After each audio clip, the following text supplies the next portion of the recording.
Hello world, welcome back, and here we've got 1D Dash on the Mac.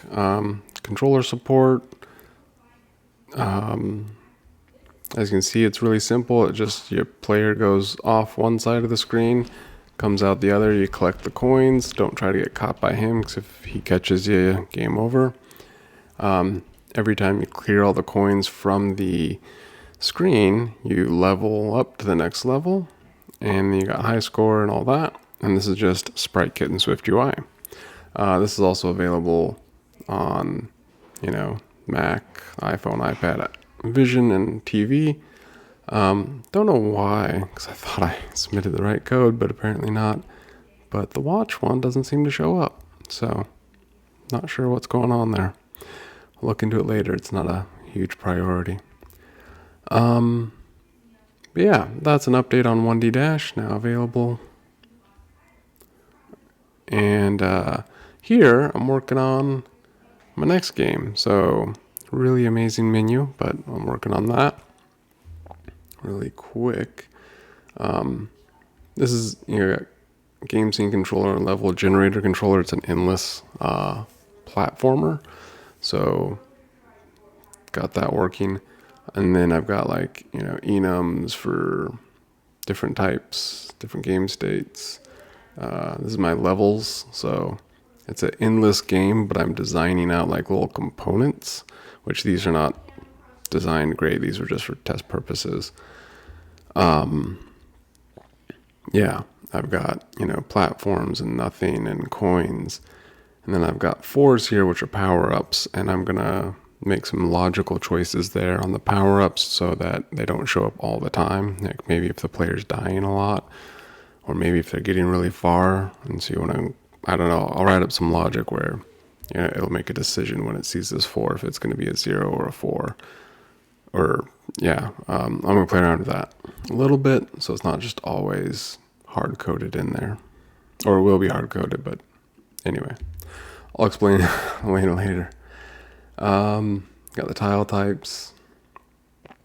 And my audio files I got from Open Game Art. I changed the names to make more sense, and I don't remember where I got them, so I should have saved links. Same with the font. Well, I didn't change the name of the font, so I guess you could Google the font name.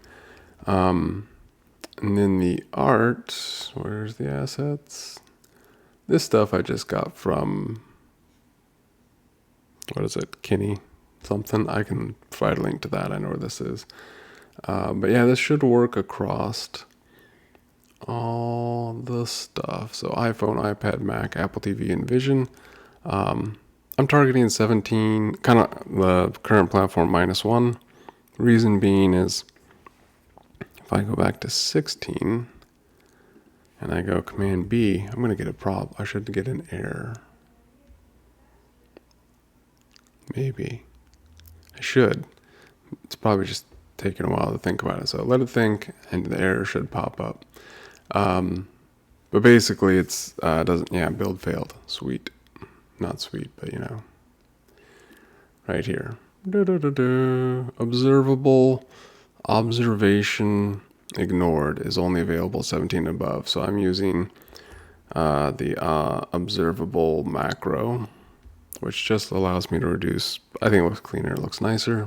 It's obviously what they're doing moving forward, so that's the only reason I'm targeting 17 and above. So Command Shift K, Command B. Anywho, other than that, you could target the older ones, and it wouldn't be too much code changes. Anywho, where was I? Game view. So, not game view. I want to go to, here's all my views. Where is it? Content view. So it's all SwiftUI views and SpriteKit, and then here's just this is just a way to quickly switch between, menu view, game over, all that. And then the game view actually has our SpriteKit here, and we have our sprite scene and a Z stack where I can set up my HUD and all that. Make sure that's not doing that. Anywho, where am I going with all this? This is also where I have the tap gesture, so to call the jump function. But with all that said, I mean, if you run this,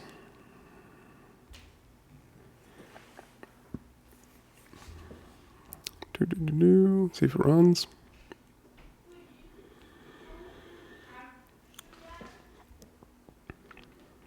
But yeah, this is just going to be an update video. Hopefully next week I'll start doing some live streams maybe.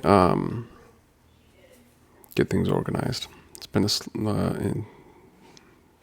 slow start to the year. So here's your menu, and you hit play. You got music.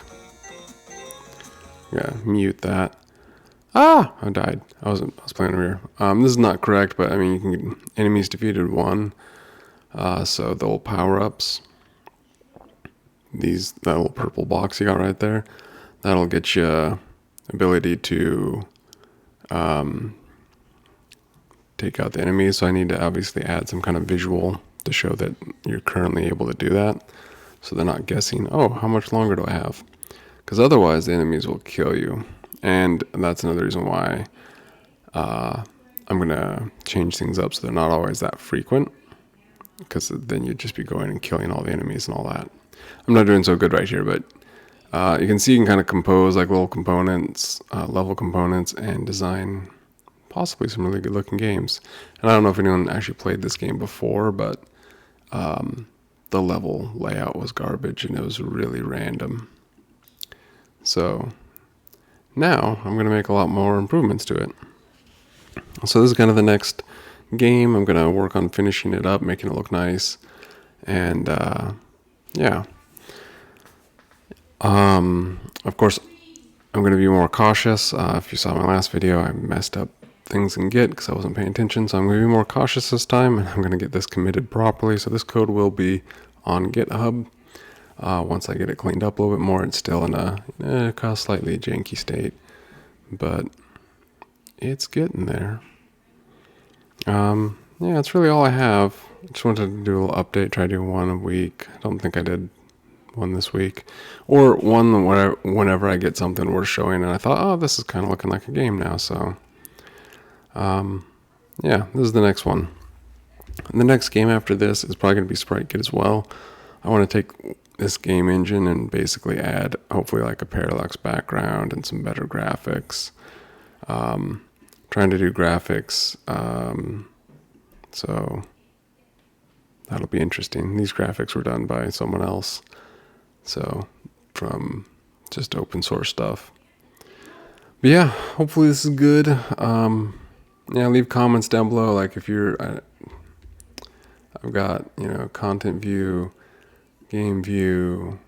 This is my SpriteKit view. Oh, and I'm trying to be more organized with stuff. Like if I go Control-6, you can see I've got game logic, or game over logic, game logic. Yeah, the whole thing, this whole class is game logic. I got audio logic, I got the power up logic. Yeah, trying to make things more organized. Looks like that's earlier implementation. Random bits of code. Like I said, it's a mess. So I'll clean it up and then get it committed, and then try to get this game up in the App Store, hopefully fairly soon. Actually, wasn't I just... No, there's enemies, power-ups. If we go here to set up enemy, I should have these functions returning a node. But if I go here, I can fix... I don't know if you saw. Let me run this and just show you. It's like, oh, this is bugging me. I'm right here. Why don't I just fix it? So if I run this, you'll see some of the enemies kind of fall over, and that looks funky. Of course, that one didn't.